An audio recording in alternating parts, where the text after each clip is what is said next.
ನಾನು ಮಚಲಿ ಗ್ಯಾಂಗ್ನ ಸದಸ್ಯ. ಹಿಂದೂ ಹುಡುಗಿಯರನ್ನ ಗರ್ಭಿಣಿಯನ್ನಾಗಿ ಮಾಡುವುದು ನನ್ನ ಚಟ. ಅತ್ಯಾಚಾರ ಮಾಡಿದಂತಹ ಶಾದ್ ಸಿದ್ದೀಕ್ ಹೇಳಿರುವಂತಹ ಮಾತು. ಎಸ್ ವೀಕ್ಷಕರೇ, ಲವ್ ಜಿಹಾದ್ ಅನ್ನೋದೇ ಇಲ್ಲ, ಲವ್ ಜಿಹಾದ್ ಅಂದ್ರೆ ಸುಳ್ಳು ಅಂತ ಸಾಕಷ್ಟು ಜನ ಹೇಳ್ತಾ ಇರ್ತೀರಾ. ಈಗ ಈ ಒಂದು ಸ್ಟೋರಿಯನ್ನ ನೋಡಿ. ಶಾದ್ ಸಿದ್ದೀಕಿ ಅಂತ ಹೇಳಿ ಆತನ ಹೆಸರು. ಆತ ಹೇಳ್ತಾನೆ, ನನ್ನ ಚಟ ಏನು ಅಂತಂದ್ರೆ ಅದು ಹಿಂದೂ ಯುವತಿಯನ್ನ ಗರ್ಭಿಣಿ ಮಾಡೋದು ಅಂತ ಹೇಳಿ. ಶಾದ್ ಸಿದ್ದೀಕಿ ಎನ್ನುವಂತಹ ಮುಸಲ್ಮಾನ್ ಯುವಕ ಸಚಿನ್ ಅಂತ ಹೇಳಿ ಹೆಸರನ್ನ ಬದಲಾಯಿಸ್ಕೊಳ್ತಾರೆ.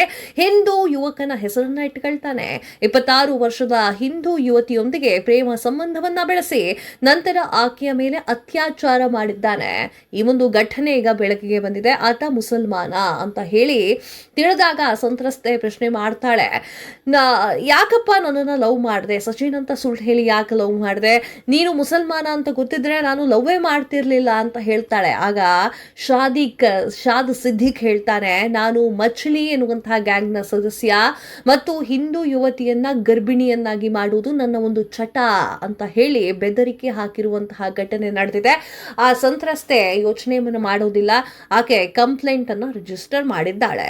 ಏನಾಯ್ತು ವಿಚಾರ ಅಂತ ನೋಡೋಣ. ಸಂತ್ರಸ್ತೆ ಹಿಂದೂ ಯುವತಿ 2 ವರ್ಷಗಳ ಹಿಂದೆ ಕೆಲಸವನ್ನ ಹುಡುಕಿ ಭೋಪಾಲ್ಗೆ ಬರ್ತಾಳೆ. ಕೆಲಸವನ್ನ ತೋರಿಸುವಂತಹ ನೆಪದಲ್ಲಿ ಶಾದ್ ಸಿದ್ದೀಕಿ ಎನ್ನುವಂಥವನು ನಾನು ಸಚಿನ್ ಅಂತ ಹೇಳಿ ಪರಿಚಯ ಮಾಡಿಕೊಳ್ತಾನೆ. ಆಕೆಯೂ ಕೂಡ ಆತನ ಪ್ರೇಮಾಂಕುರದಲ್ಲಿ ತಲ್ಲೀನಲಾಗ್ಬಿಡ್ತಾಳೆ. ನಂತರ ಆಕೆ ಇಂದೋರ್ಗೆ ಬಂದು ಖಾಸಗಿ ಕಂಪನಿಯಲ್ಲಿ ಕೆಲಸ ಮಾಡಲಿಕ್ಕೆ ಪ್ರಾರಂಭ ಮಾಡ್ತಾಳೆ. ಈ ಅವಧಿಯಲ್ಲಿ ಶಾದ್ ಸಿದ್ದೀಕಿ ಅವಳ ಸಂಪರ್ಕದಲ್ಲಿ ಮುಂದುವರಿತಾನೆ. ಜನವರಿ 3, 2025 ಶಾದ್ ಸಿದ್ದೀಕಿ ಇಂದೋರ್ಗೆ ಬಂದು ಯುವತಿಯ ಕೋಣೆಗೆ ಹೋಗಿದ್ದಾನೆ. ಅವಳಿಗೆ ಮೌತ್ ಫ್ರೆಶ್ನರ್ ಹಾಕೋ ನೀನು ಬಾಯಲ್ಲಿ ಅಂತ ಹೇಳಿ ಅದನ್ನ ಹಾಕ್ತಾನೆ. ಅದು ಹಾಕೊಂಡು ಕೂಡಲೇ ಮೌತ್ ಫ್ರೆಶ್ನರ್ ಅಂತ ಹೇಳ್ತೀವಲ್ಲ, ಆ ಮೌತ್ ಫ್ರೆಶ್ನರ್ ಹಾಕೊಳ್ಳ ತಕ್ಷಣ ಆಕೆ ಮೂರ್ಛೆ ಹೋಗ್ತಾಳೆ. ಇದೇ ಸಮಯದಲ್ಲಿ ಶಾದ್ ಆಕೆಯ ಮೇಲೆ ಅತ್ಯಾಚಾರವನ್ನು ಮಾಡ್ತಾನೆ. ಆಕೆಯ ಫೋಟೋಗಳನ್ನ ವಿಡಿಯೋಗಳನ್ನ ತೆಗೆದಿಟ್ಟುಕೊಳ್ತಾನೆ. ಯುವತಿ ವಿರೋಧಿಸಿದಾಗ ಅವನು ಶೀಘ್ರದಲ್ಲಿಯೇ ಮದುವೆ ಆಗ್ತೇನೆ ಅಂತ ಹೇಳಿ ನಂಬಿಸಿ ಮೋಸ ಮಾಡ್ತಾನೆ. ಹಲವು ದಿನಗಳ ನಂತರ ಆತನ ನಿಜವಾದ ಗುರುತು ಆಕೆಗೆ ಸಿಗುತ್ತೆ. ಈತ ಸಚಿನ್ ಅಲ್ಲ, ಸಿದ್ದೀಕಿ ಅಂತ ಆಕೆಗೆ ಗೊತ್ತಾಗುತ್ತೆ. ಅವಳು ಇದರ ಬಗ್ಗೆ ಹೇಳಿದಾಗ ಅವನು ನನ್ನ ನಿಜವಾದ ಹೆಸರನ್ನ ಹೇಳಲೇ ಇಲ್ಲ ಅಂತ ಹೇಳಿ ಆಕೆ ಹೇಳ್ತಾಳೆ. ನನಗೆ ಹೇಳಿದ ಅವನು ಸಚಿನ್ ಅಂತ ಹೇಳಿ ಒಪ್ಕೊಳ್ತಾಳೆ. ಮುಂದೆ ಒಟ್ಟಿಗೆ ಇರಬೇಕಾದ್ರೆ ಮತಾಂತರ ಆಗಬೇಕು ಅಂತ ಹೇಳಿ ಟಾರ್ಚರ್ ಕೊಡ್ತಿದ್ದಂತೆ. ನಿರಂತರವಾಗಿ ಅವಳಿಗೆ ಬೆದರಿಕೆಯನ್ನು ಹಾಕ್ತಾ ಇದ್ದಂತೆ. ಅನೇಕ ಬಾರಿ ಅವಳನ್ನ ಹೊರಗೆ ಕರೆದುಕೊಂಡು ಹೋಗುವಾಗ ಬುರ್ಖಾ ಧರಿಸುವಂತೆ ಒತ್ತಾಯ ಕೂಡ ಮಾಡ್ತಾ ಇದ್ದ ಅಂತ ಹೇಳಿ ಆಕೆ ಕಂಪ್ಲೇಂಟ್ ಅಲ್ಲಿ ಹೇಳಿದ್ದಾಳೆ.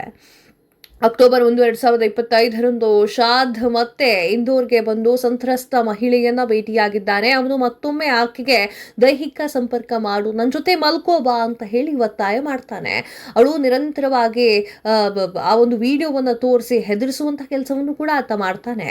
ಈ ನಂತರ ಕಿರುಕುಳದಿಂದ ಬೇಸತ್ತಿರುವಂತಹ ಸಂತ್ರಸ್ತೆ ಯುವತಿ ಹಿಂದುತ್ವ ನಿಷ್ಠ ಸಂಘಟನೆ ಕರುಣಿ ಸೇನಾದ ಕಚೇರಿಗೆ ಹೋಗ್ತಾಳೆ. ಸಂಘಟನೆಯ ರಾಜ್ಯಾಧ್ಯಕ್ಷ ಶೈಲೇಂದ್ರ ಸಿಂಗ್ ಅವರಿಗೆ ನಡೆದಂತಹ ಎಲ್ಲಾ ಘಟನೆಯನ್ನ ತಿಳಿಸ್ತಾಳೆ. ನಂತರ ಅವರು ವಿಜಯನಗರ ಪೊಲೀಸರಿಗೆ ಅಧಿಕೃತ ದೂರನ್ನ ಕೊಡ್ತಾರೆ. ಈ ಪ್ರಕರಣ ಹೆಚ್ಚಾಗಿ ತನಿಖೆ ನಡೀತಾ ಇದೆ. ನೋಡಿದ್ರಲ್ಲ ವೀಕ್ಷಕರೇ, ಯಾವ ರೀತಿಯಾಗಿ ಮೋಸವನ್ನ ಮಾಡ್ತಾರೆ ಅಂತ ಹೇಳಿ. ಸೊ ಎಲ್ಲರೂ ಹೇಳ್ತಾರೆ ಲವ್ ಜಿಹಾದ್ ಅನ್ನೋದು ಇಲ್ಲ ಅಂತ ಹೇಳಿ.